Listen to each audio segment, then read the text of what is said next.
Good evening, everyone, and thank you so much for joining us tonight. I am with the one, the only Caty Dearing, and Caty is the Associate Principal of Academics. And let me tell you, this woman is a powerhouse. She's amazing. I've always just admired her. And one bonus, she and I both work together in the organization TCT ELA. That's how I met this wonderful woman. So, Caty, thank you so much for being here tonight. Oh my gosh, thank you for having me. I'm really excited that we just I don't get to see you as much anymore anyway, but we get to connect and just talk about some things that we're really passionate about. Yeah, and that's one thing that I love about you. I think we're both just super nerds when it comes to this stuff, and we could talk about it forever. But tonight, we have a primary focus. And that focus is shifting mindsets and how we can create sustainable change as instructional leaders. So, for anyone listening, I want you to stay tuned because we are going to give you some clear strategies on how you can create sustainable change on your campus so your teachers aren't exhausted. So, Caty, before we get started, tell everyone just a little bit about your journey in education. Sure. Well, I started out actually in this very building as an English teacher. My very first year, I was 22 teaching 17-year-olds, which was like uber terrifying, um, teaching some English. I actually went down to the elementary level and taught third grade for a little bit. I had a brief stint in pre-K, which that's a special human being, and then sprinted back into high school and finished out my teaching kind of era, teaching regular English 3 and AP Lit. From there, I actually went to Region 11, the Education Service Center that's close to me, and I was a secondary literacy consultant there for 3 years, doing professional development, coaching, things like that. And loved it, loved it so much. I love getting to work with teachers. That's really my heart. But it's just really challenging in a role like that where you're going from campus to campus to campus to campus, different districts, and you go in and you do things and then you have to leave.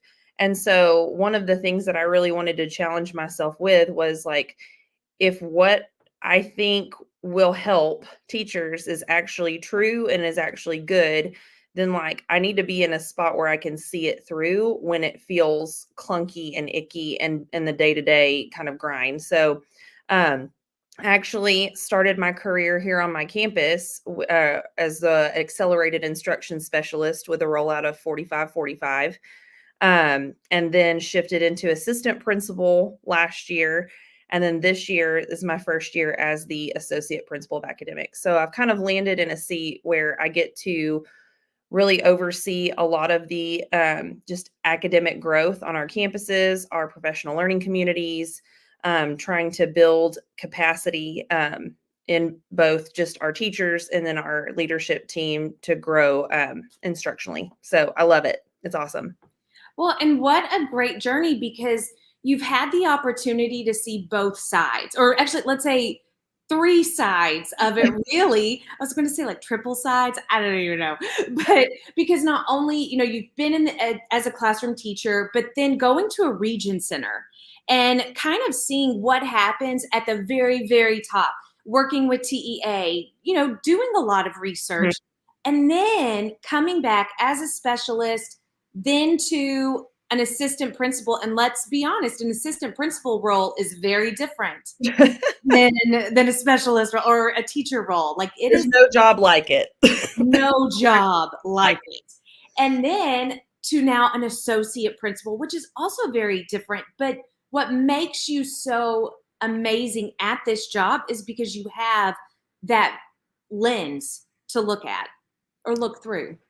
Well, I appreciate you saying that. I think sometimes when you're in one district for a really long time, so for myself as a teacher, the way, right? Mhm. That this is what we do, this is the system, this is how it works, here's the expectation.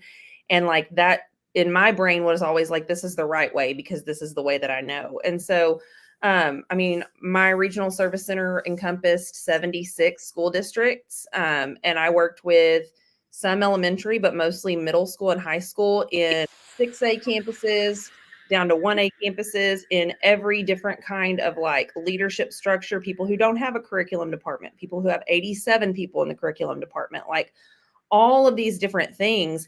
And you just kind of realize that there's not the way. Yeah. There's working with the people that you have in your building and meeting their needs, truly. And so I'm grateful that I got to build a toolbox of sorts to just kind of like have the capacity to maybe try things out. It kind of just feels like instructional leadership is like an experiment. Half of the time we're just kind of throwing things and seeing what works.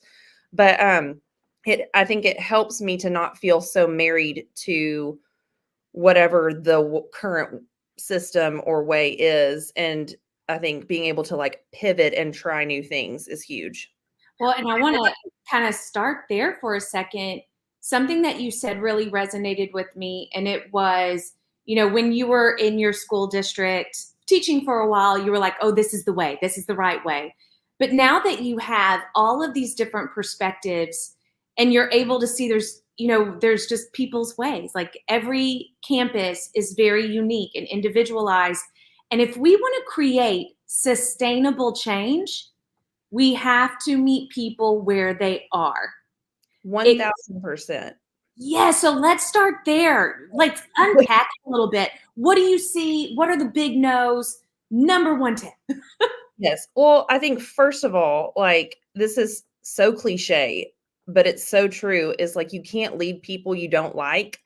Um I know that seems so trite, but I feel like, sometimes it can be very easy to kind of see you're like on a campus, the teachers that you serve as kind of one entity, right? Like the teachers. And I think like first and foremost is every single like the teachers, it's human beings, it's individual human beings that are showing up to work for different reasons, that love their job for different reasons, that struggle in their job for different reasons, have gosh knows what's going on at home, and so I think like when we think about kind of the sweeping initiative or the sweeping expectation, every single teacher has different needs and different also like baggage and prior experiences when you're coming in. So I think like number one is really thinking through like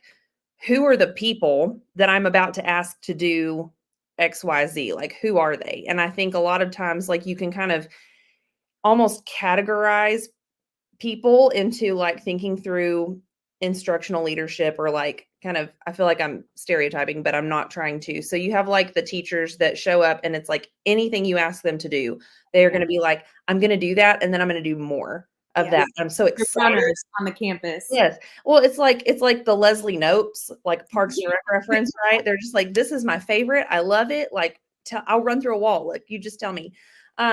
Then I think there are the people that still will do what you're asking them to do, but they're easily overwhelmed. And so like sometimes they just have so many questions.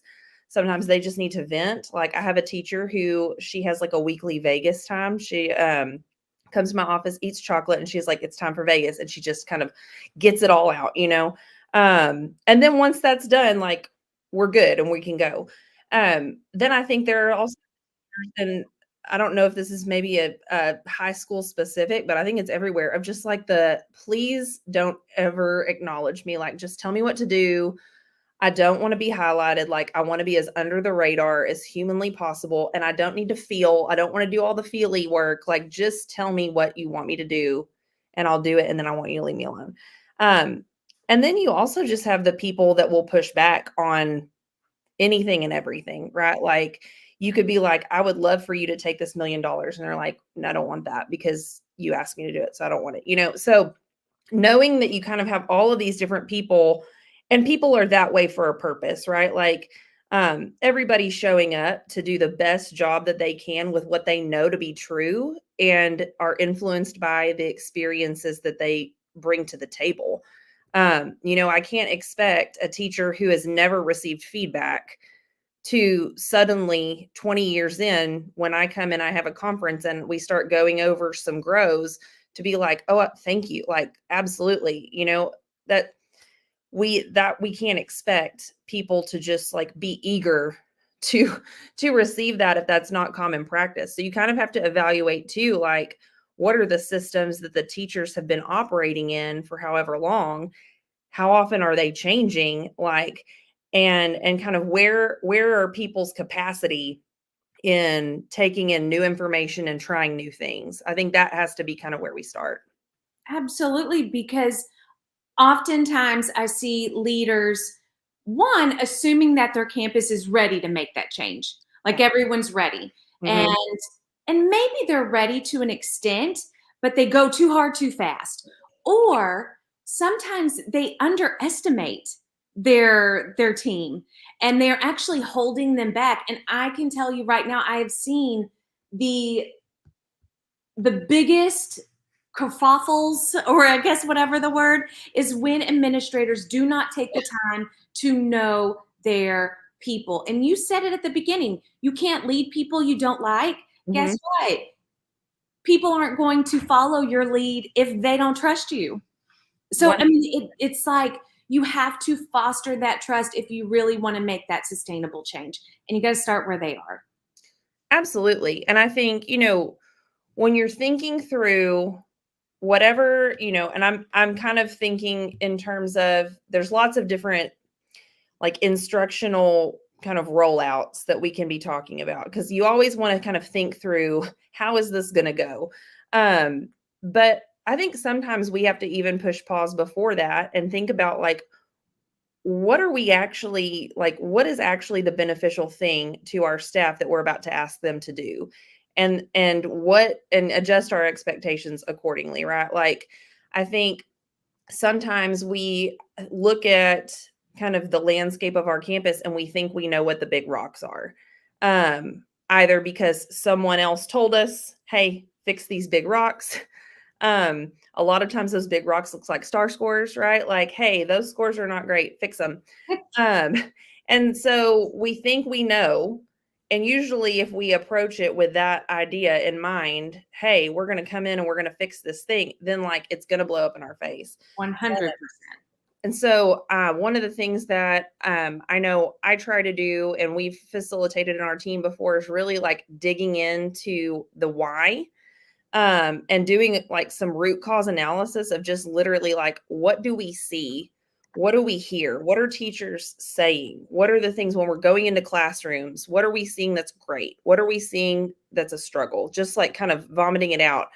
From there, okay, what are some patterns and trends that we're noticing? So, for example, right, when we're thinking about like planning PLC, I would notice that what we were calling PLC just was totally different depending on what department and what administrator was over it. And I think that's pretty like common. I see that a lot. And so, like, the left hand and the right hand aren't doing the same thing, and then if they ever found out that they weren't doing the same thing, they'd be so mad. Um, so what are the things that we're noticing, like, common threads that we wanna pull on a little bit? Then we start thinking about, and this is kinda where sometimes people stop, we're like, "We found a pattern, we're done." We have to think about why. Like, why does that pattern exist? So why are PLCs inconsistent on my campus? Why have star scores leveled out only in this content for the last 5 years when the teaching staff is totally different every time? Like, why does that pattern exist? And like, what are the relationships even between the moving parts? And then the big one that a lot of times we skip is like, what assumptions, beliefs, and values do people hold about the system, and what beliefs keep that system in place? Because if we're going to move a mountain, just addressing the top part of the iceberg with what we see in the patterns and the trends, that's not sustainable. Sustainable change has to start where we're thinking about what are the actual beliefs and values, not only of like myself and my team, but of every single teacher that we're seeing this in. Like, what are those held on to beliefs, values, assumptions that keep the wheel turning and keep the results from not happening? I think that's huge.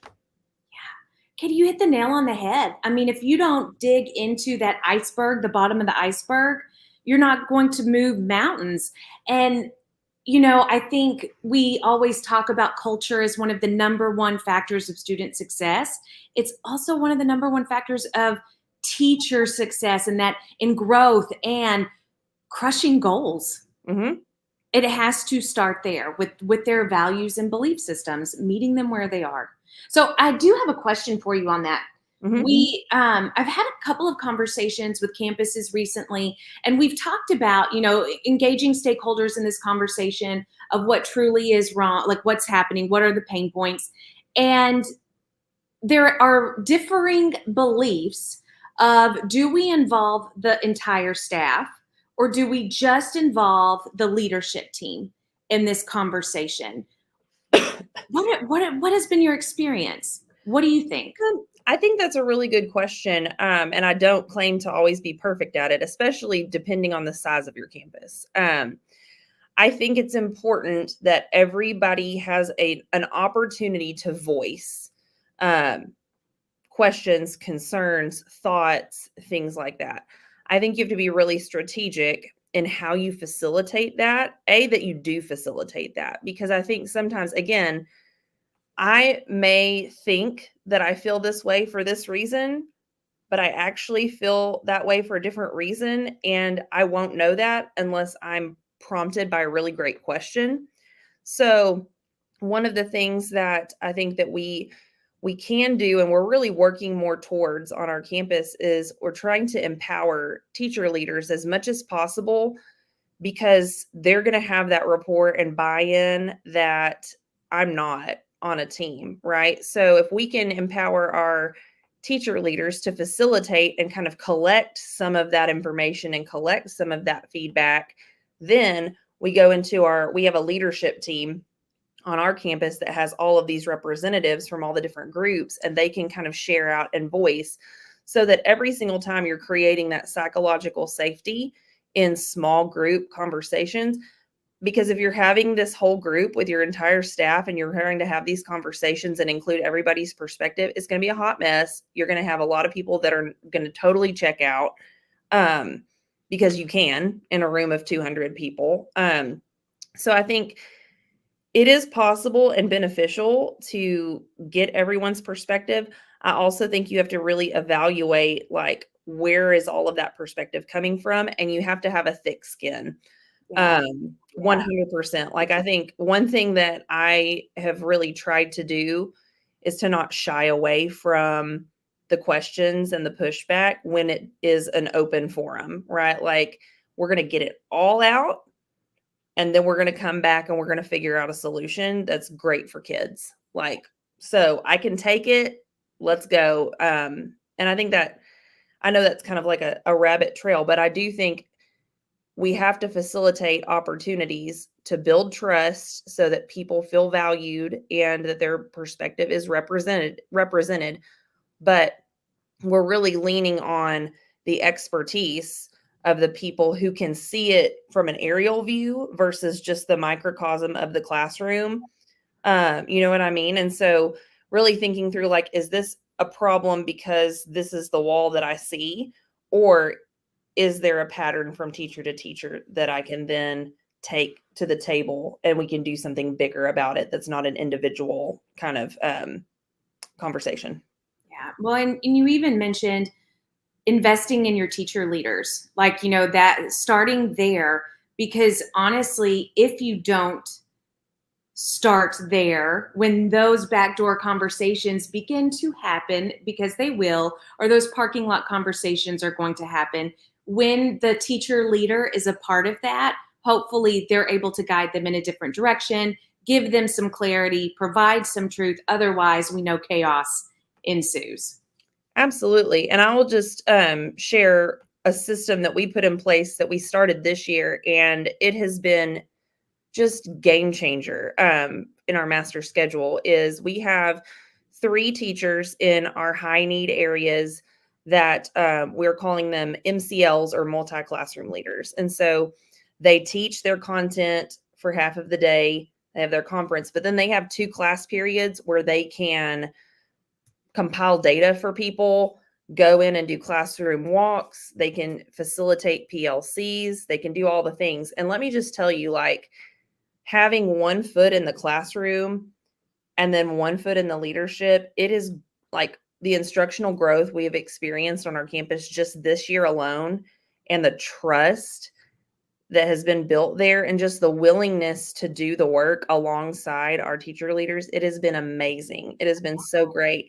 And I know that's not always feasible. It's honestly a sacrifice that we made when we were looking at decisions of class sizes and moving things around. We're like, we're gonna put value in to this idea, and then we're just gonna see what happens. And I just can't imagine not having that now on my campus after 1 year. I'm like, it's amazing. Well, and it just goes to show the power of investing in continual instructional strength. Like, Mhm. we need to invest in our educators, invest in our teachers to strengthen their instructional capacity. No matter how veteran, we always need to continue to grow. And that is the purpose of an MCL, that Mhm. they are able to have one foot in the door, but also be able to continue with that professional learning for those that they work alongside. They're doing some really cool work with some like co-teaching type things where when something comes up in PLC and we're wanting to try something, so they can come into classrooms and kind of teach alongside, or they facilitate where the teachers get to see each other on the team try the thing, which I think is just amazing. I know, because I would love to do those things, especially for like my English peeps, because I miss the teaching, but the trust and the feedback of the person who's doing the work alongside you, who's like, hey, I tried it this way and it went a little bit differently. Let's come back to it and do it together. And kind of through that, something organic has started to happen on our campus because we're trying to really open the doors. Is our teachers are facilitating on their own this like iron sharpens iron situation where they're going to observe each other and then give each other some feedback, and then find another person that they want to go observe, so that hopefully, like, as that continues to spread, everybody's going to see each other and learning from each other. And it's just a really cool thing to see that wasn't administratively driven. That wasn't, hey guys, we're going to go do this. It's through seeing the value of open door classrooms and learning from each other, like, that the teachers are wanting to do that themselves, which I think is just so cool. Which falls into support. When we look at sustainable change, whatever the change is happening, there needs to be a method of support, and it needs to be a safe system of support. So we've talked about, digging into the root cause, Mhm. getting to know meet people where they are. What would be the next step after we've dug into the root cause and we've, kind of established that goal of where we're going to work? What's the next step? Well, when you have that kind of target area of this is the big rock. Like, if we can move this mountain, things are going to change.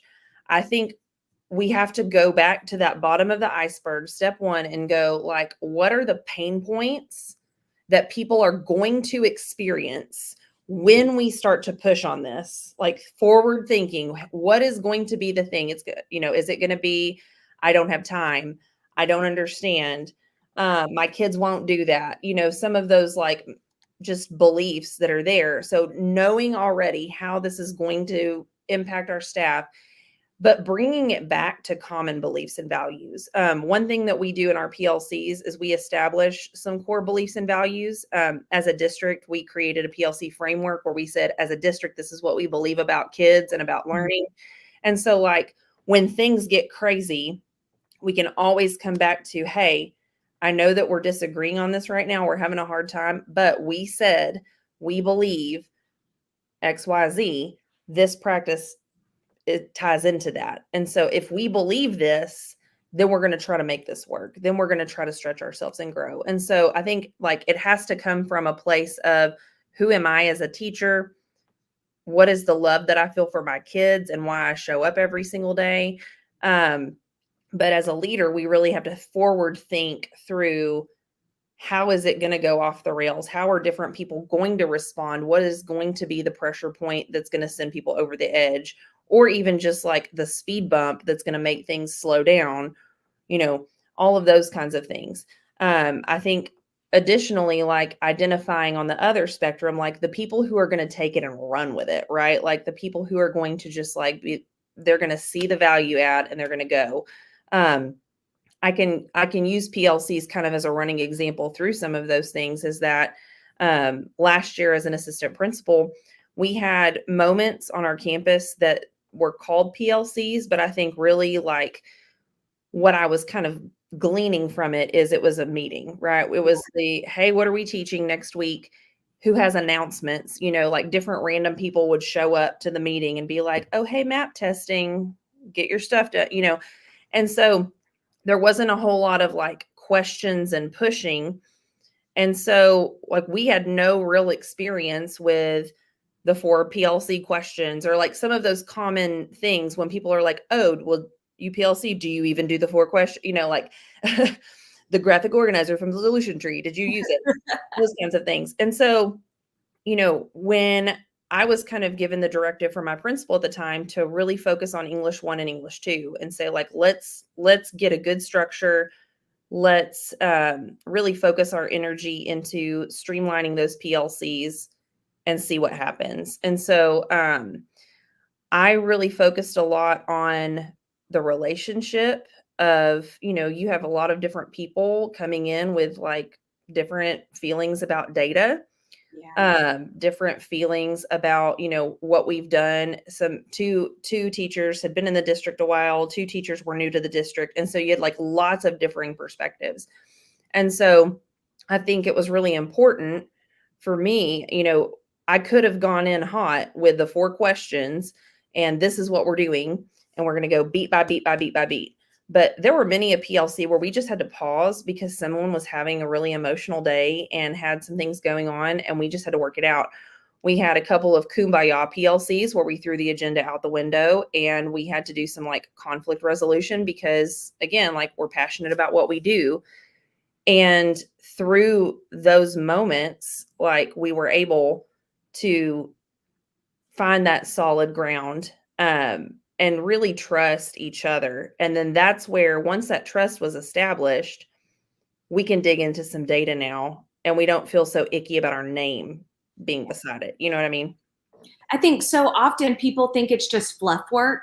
Like, Mhm. we don't have time to build trust. We don't have time. And I'm not talking about like fun little games and stuff, but you just said sometimes you took a time for like a kumbaya moment. We need to do some conflict resolution. We need time to dig into maybe just some internal struggles that Mhm. maybe knock out some beef that we got going on with each other. But Yep. that is focusing on the human. We are educators. We do human work. I don't know why we're so anti human work among our colleagues. And I think that's part of sustainable change.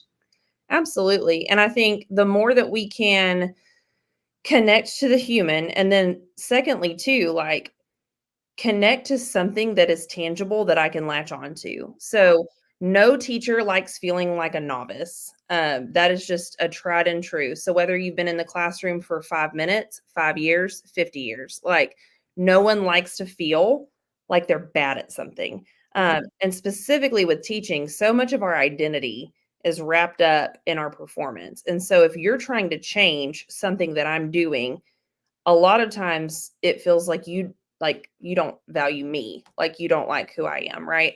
And so I think the more that we can really connect to what's already in place and making things better versus taking a wrecking ball to it, I think that's really, really important. I, as English teachers, like we have our one of my teachers calls it her darlings, like the darling lesson or whatever. And so I think like we talk a lot too about like we don't have to chop everything. Like okay, you really really love teaching this text. So maybe the first thing that I'm coming in and doing is not saying trash the text, we're doing whatever. It's maybe let's talk about a strategy or an instructional practice that we can use with that we feel like is going to be a high leverage piece. Like connect to something that is already anchored there because if teachers feel like they're floundering, then like that's where the total like dig your heels in comes in, because if I feel like every time I'm doing whatever, I'm not meeting an expectation, I'm not doing a good job, like I'm just going to do what I know.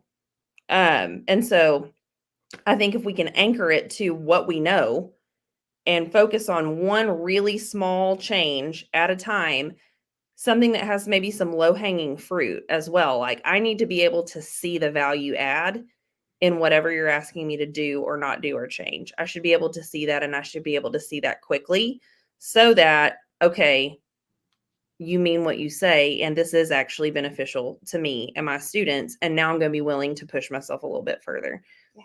I mean, that's coaching 101. You find something that they're already doing well and you make the small tweak. Yeah. Otherwise, like you said, they're going to feel defeated, and adults are motivated by competence. When they can see those small wins, they're like, "Okay, I can keep doing this." But if they don't see those quick wins, it's a little harder to keep them going. Those are humans. That's just human nature. I mean, I'm the same way, I am too. you know, and I think too, like as administrators, like we are constantly getting just the world dumped on our plate, whether it's a changing district expectation. That's going to be on us to roll it out, right? Whether it's a new curriculum that we're adopting, we're going to be the support boots on the ground. Whether it's, I know a couple of years ago, our district rolled out a universal lesson plan template. And that was, I mean, we had people on our campus that had never done a lesson plan. And so, like, oh my gosh, just head explosion. But we're the ones that are pushing that out. And so I feel that as an administrator of like, I need to be able to have some small changes, things that I can latch on to on what I'm already doing, or that's, the opposite of that is those days where you just kind of want to flip the table and be like, well, I'm terrible. Like I'm the worst. Um, I mean, change feels overwhelming. It does. So we have to really be selective.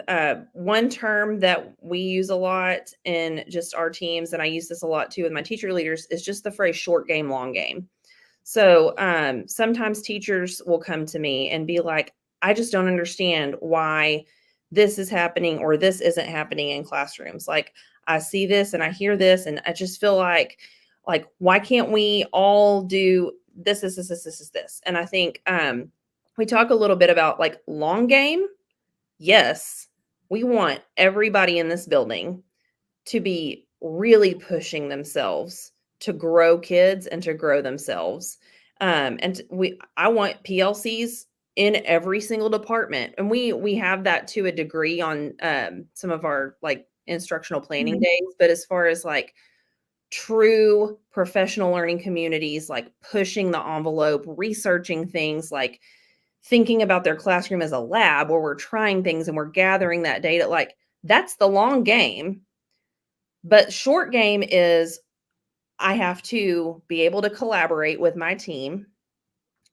I have to be able to like bring multiple ideas together. And so, like, what is the thing that we can all stack hands on as a very diverse collective group that we feel like from now until the end of the school year is going to make a difference? And then everything else, we've got to figure out a way to let it go. And that is really hard. It's hard for me. I don't like to let things go. Um, but, like I can't say with fidelity that every single content area's PLC in 3 weeks, like goes through the 4 questions. Like we, even in our 5 core, we focused on questions 1 and 2, really. Like we want to be really, really good at knowing our standards. We want to be really good at really having those conversations about like, what does it look like when a student is doing this? How do I know? Okay, we're saying we want to do this small group activity, but like, what does it look like? Really stretching it out. And then backwards designing was another goal that we had this year. So like all of our eggs are in the short game basket of knowing our teaks, really like taking an assessment to drive the instruction and plan backwards, like all of those things. That's our focus right now. And so in 5 years, we're going to be so great at the differentiation aspect of all of those things, the enrichment aspect of all of those things. But if I set my bar at that now, I'm going to end the year having failed my goal. Yep. Uh, Yeah. but what I think people need to understand is like those small moves, the ones that you really drill deep in so that teachers, it becomes part of their daily practice, that in and of itself makes such an impact. We actually had an increase of in our English 1 PLC, we had an increase of about one, I can't remember which one. I think one of them increased by about 12% passing rate, which is giant. And then another about 9 or 10% passing rate just by having a dedicated PLC where we talked about our TEKs and we started really being intentional about how we were assessing our kids. Like that's it. Well, and that's why the short game is so important. And yes, we have the long game. Like the long game needs to be clarified. But Yeah. if leaders don't take the chance to map out the progression for learning Mhm. for their staff, it will be unsuccessful. And so they have, like you said, y'all did an amazing job of, okay, we know that they can handle the first two. That's where we're going to get everyone moving. And we are dedicated to spending a year or two on that first. Like we want to get it right before we move on to the next level. And I Mhm. think that is something that leaders forget because they get so impatient. But if everyone is just focusing on those two things and all leaders understand what those two things are too, Mhm. it is really helpful. 100%. And I think like that focus on the short game, the benefit of that is that, I as the teacher then feel really empowered. And I feel Yeah. like I am killing this PLC game or I am killing, well, I'm doing it and I'm rocking it. And that is the sustainability factor. When our scores came out, I was so excited to tell those teachers.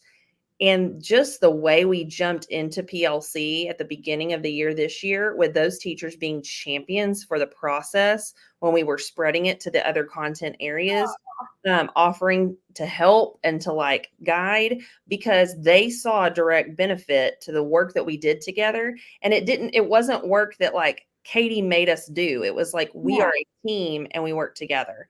Um, you know, I'm in a place now in my position that I'm not in PLCs as often as I want to be because I'm also our campus testing coordinator and it's EOC time. And Ooh, Lordy. EOC, we love it. But I mean, like we have teacher leaders that are facilitating those PLCs, and we also have our assistant principals filling in the gaps. Which has been a really cool and beautiful thing to see, like the confidence level of other assistant principals on the team to feel like, you know what, I never taught biology, but I sure can lead a biology PLC. I feel great about it. And he's like the AP that I'm referencing, like killing it, crushing it. That's so cool. Teachers look forward to it and they give him such positive feedback and they're like, man, I really value this time. Like, and to me, that's kind of the measure is like, even if we had a lot of hiccups at the end, if I did my job well, then what the feedback I'm going to get is, I thought that was a really valuable use of my time. So we might not have loved everything. We might not have, there's days when I have 8,000 things to grade and we're PLCing and it's like, but like that was a valuable, productive use of my time. I feel good about it. Yeah. It's those small wins. Mm-hmm. And there's one thing that I do want us to bring up before we close, and that is the accountability piece. And it's kind of like, okay, let's talk about the dirty part of sustainable change. Yeah. Um, and I love that you mentioned this assistant principal going into contents that maybe they had not taught before and being present because as administrators, AP, associate, campus, you're not a content leader, you're an instructional leader. Yeah. But with that comes holding people accountable. And for sustainable change, accountability is a factor. So let's talk about it a little bit. Now, what do you see are some obstacles, some strategies, and what happens when we don't hold people accountable? Um, well, I think let's just kind of talk through the obstacles of holding people accountable. Biggest obstacle really is time. Like, Mhm. and for me in my role, I support, 150 to 200 teachers. There's absolutely no feasible way that I'm going to be able to know exactly what's happening in your classroom all the time. And so I think we have to really differentiate our expectations before we start kind of holding everybody accountable, because accountability, just like with our students, it's not going to look the same depending on the amount of support that you need. There are some things that when we roll out, like my goal is compliance and consistency. So when we're doing lesson plans the very first year and a lot of people are struggling with it, my goal is that like you sat down and you did them and you do them every week, because if you do them, that means you're at least looking at your standards, you're putting in that information. Like, that's a small win. Yeah. If the option was no lesson plans, then maybe it's compliance and consistency, right? Um, I think that then from there, we can differentiate our expectations to build onto that, to then be able to go to the quality of the work. With compliance and consistency, too, like I think that's a really easy thing to hold people accountable to, because most of the time it's an email or conversation. So, moments where I see, hey, people didn't do their lesson plans, I can send a quick email. Hey, I was checking. I noticed you didn't do your lesson plans. Will you do me a favor and email me back as soon as those are in the dashboard so that I can check you off? Yeah. From there, if I notice the pattern, again, what's the pattern? Um, so in a situation where I had a teacher who was really not doing those plans, and so then I would email nothing. But when we finally sat down, it was, I just really don't understand the template. Like, I don't know what you want me to do. I don't understand. So we sat down and we did it together, and that really helped to solve the problem. Yeah. But I always really try to hear the why behind. So if we're doing this work and you're not doing it, talk to me about why. Yeah. um because if it's, I can help and I can grow you if it's a lack of understanding, like a lack of know versus a lack of do. um where it starts to get icky. And I feel like, honestly, when you have really positive relational capacity with people, this is a rare thing, but it does happen, right? Is the like blatant, like dig in your heel. I just am not going to. And I've gone through all of those steps. Then that really has to be a direct conversation about what campus expectations are. And I try to be really authentic in those conversations, right? Where I'm, here's the deal. I get it. I understand that this is where you're coming from. What I am communicating to you is that as a campus, we are committed to growing kids. And this is the practice that we're using to do that. And so I'm happy to help you, but not doing it is really not an option. Yeah. So, what has to happen for us to be on the same page? What support do you need so that we can be on the same page? Because at the end of the day, if it has to become a punitive conversation, I never want anybody to say that they didn't have the support that they need. So I'm going to give you as much as I can. And it might not be me. It might be, hey, this teacher's really great at this thing. Like, I'm going to connect the two of y'all and they're going to help you. But sometimes I think when we roll things out, our expectations are that, everybody's going to want to do it. Everybody's going to be great at it. You know, Everyone's excited. like um, if it's okay, I have another example. Like, Mhm. my first year here on this campus, they started using just the written objectives, the learning objective, the we Mhm. will, I will. And it had never been a campus expectation to my understanding prior to. And so, there were some conversations about like people being so frustrated that like, I just don't understand why this is so hard for people to write a we will and I will on the board, and started talking, whatever. Well, so then I had a teacher reach out to me, hey, you're not my AP. Like, can I come talk to you? I was still in a different support role at that time. And it was, I've been teaching for 13 years and I understand that I should know how to do this, but I don't Mm. need a model. I just need you to model this for me And once you show me, I will get it. And so we took a lesson and I was like, you're making this way harder than it is. So what, and we talked through and it was like this, oh, okay, got it. And so, you know, I think we miss those moments when our expectations are all here. And also if we attach emotion to those expectations that like we're not willing to hear the pushback or Oh, the struggle, you know? yeah. That's the thing. We just have to remind ourselves it's nothing personal. Yeah. Oftentimes it is just people either being scared, insecure, and like just not knowing how, like, or maybe not truly understanding the why. And so clarity is essential. My checklist that I kind of go through in my mind if there's a buy-in problem or a compliance problem, I feel like every reason why can boil down into like 4 categories, right? A lack of knowledge, so Mhm. I just don't understand, I don't know. A lack of trust in the system. I mean, like when you have a revolving door in your campus as an administrator, then people are like, I'll just wait you out. Like, Oh yeah. you're saying all these things, but then next year you're just going to change it all on me again. There's that lack of trust. And it can even just be like teacher to teacher, administrator to teacher, district to teacher. Like all of those layers can kind of play a part in it. A lack of tools or support. So maybe what I'm asking people to do, they don't know where to find the resources or how to use the district resources that we have, or they don't know who to ask questions to, or what that looks like, or even just like this is the big one is the lack of clarity.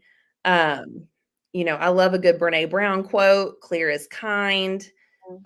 We talk all the time about like how can we be explicitly clear in what we are expecting our staff to do. And I mean, I think students feel that way too, right? Like I literally need to know what you're asking me Yeah. here. What Uh, does it look like, sound like, feel? I need a model. I need a model. I need a model. So, like, I try to really categorize when I'm hearing kind of the input and the pushback, and I'm thinking through next steps is like, what really is this?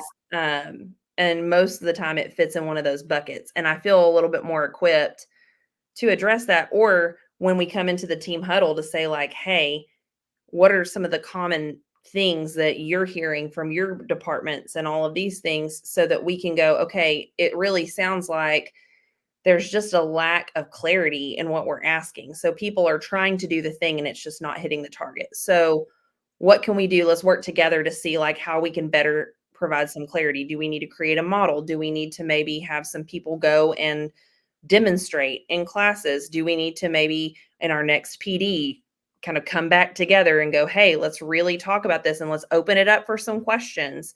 Love a good Q&A, Yep. so I think that gives us, at least as administrators, something to grab onto, because sometimes we feel like there's 80,000 different reasons why, and it just feels like whack-a-mole all the time. Yeah. And that is when teachers become overwhelmed. The phrase you used or the term used was whiplash. Yeah. And that is when we lose great teachers. Hmm. We lose the great educators in the classroom and to other professions because we are hitting them with 20 million different changes instead of focusing on one thing and getting clear on it. 100%. Absolutely. I think, it circles back to the thing that we started with, right? Is that like we're in the business of people. Yep.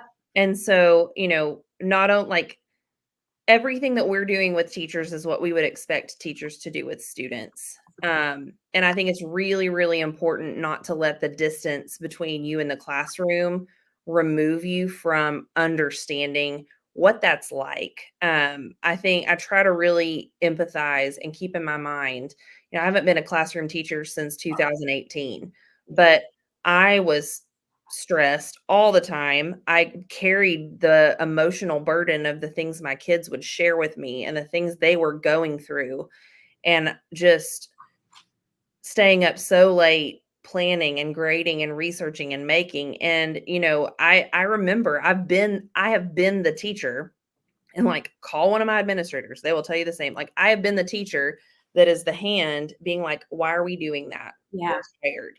Like I have been the voice of dissent in the room. So I feel like I speak that language very fluently because I need to know why. I'm a person that I need to know why, even as an administrator, when, hey, this is a thing that we're doing, that we're rolling out on campuses. Talk to me about why. Talk to me about what we're hoping to achieve from that. Talk to me about what's going to happen when this doesn't work or this doesn't work. I need to know all of the pieces because I don't want to put something on the humans that I'm not able to support because I also don't understand. You know what I mean? Mhm. Well, and that goes, people have the right to know why, and that's huge because it's going to change their life and add something else to their plate. They need to understand the why, not just so that they'll do it, but so they'll do it great. They'll do it with passion, or they'll do it with consistency. Absolutely. And I think too, like teachers are bloodhounds. Like they will sniff out inauthenticity. Yeah, they will. Oh man. And so like if you're insecure about your instructional leadership, they know. They Like know. they know. And so I've just kind of embraced all of the things that I don't know and I've tried to be really good at the things that I do. And so like I will go into an algebra PLC and they will be talking about linear equations and all of the different things. And I'm like, man, I used to be good at algebra, but I have no idea what's going on. So I have to just own. And I'm like, I'm a great model for your students because I have no idea what we're talking about. So like, let's talk about why are we doing it that way? Talk to me about the thinking behind it. And I think, but I'm never going to just act like I know. And so I think it's so important for us to do the front work because the things that we feel insecure about are going to be the things that we drop when we get super busy. Yeah. On the day to day, being an assistant principal, like you have discipline, you have duty. I think last year I had like 2.5 hours of duty every single day in Mhm. the school day. So, like, it's a huge chunk of your day. You have attendance and tardies to deal with. You have parent conversations. You've got ARDs. You've got 504s. And so then the thing that I'm maybe not so sure about, which is how am I going to have that conversation with my just pick a random one, like with world geography, and I want to try some literacy strategies with them. That's the first thing to go Yeah. because it's hard and it's scary because because it's people.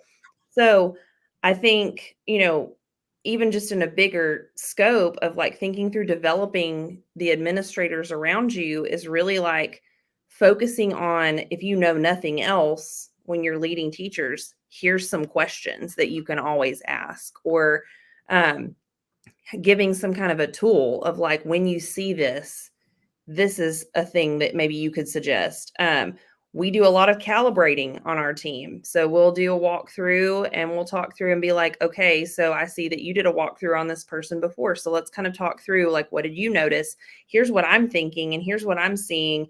What pull up the rubric and like how would you give feedback on that? So we're each other's PLC. Like we have to be growing each other and ourselves too, just like we would expect our teachers to do. Yeah, 100%. Excellent. Oh, Katie, thank you so much. Before we wrap it up, is there anything else that you want to just say to principals, to anyone, a teacher leader who's trying to create sustainable change? Any words of wisdom, any words of encouragement? Um, you're doing important work. This is the work that when we get up in the morning and we finish a long day, like that is the thing that we can stake um or that we can hang our hat on. I guess I'm trying to think of a good like cliche to say that like we made an impact on kids. I think, it is really hard. And so the smaller that you can possibly start, and even if a starting point is just having some conversations with your teachers, um, to really build that trust and build that rapport, and find some people that can champion that work with you, that can fill in the gaps where you may have some struggles and some insecurities, that can help support you in those things. But anyone can be an instructional leader. Anyone can. There's not a degree that qualifies you to do that. There's not a background that qualifies you to do that. The biggest thing that you can be is your authentic self and just a willingness to learn and grow alongside your teachers. Oh, beautiful, Katie. Oh, girl, you need to be a motivational speaker. I love it because that's so true. Katie, where can our listeners find you on social media? Where can they follow you? Well, I am a little bit of a dark horse on social media. So I have a Facebook, Caty Dearing. Feel free to friend me. And then my Instagram is Caty Dear. And so, yes, I would love to connect with you and talk a little bit more about all the things. Feel free to email me. My email is catydear, CATYDEAR at gmail.com, and we can continue the conversation. Oh, thank you, Katie. And you know what? I'll put that in the show notes too if you're okay with that. Perfect. Would love to. Excellent. Thank you, everyone. I hope you'll have a terrific Tuesday night and a wonderful Wednesday tomorrow. And until next time, we'll see you later. Bye.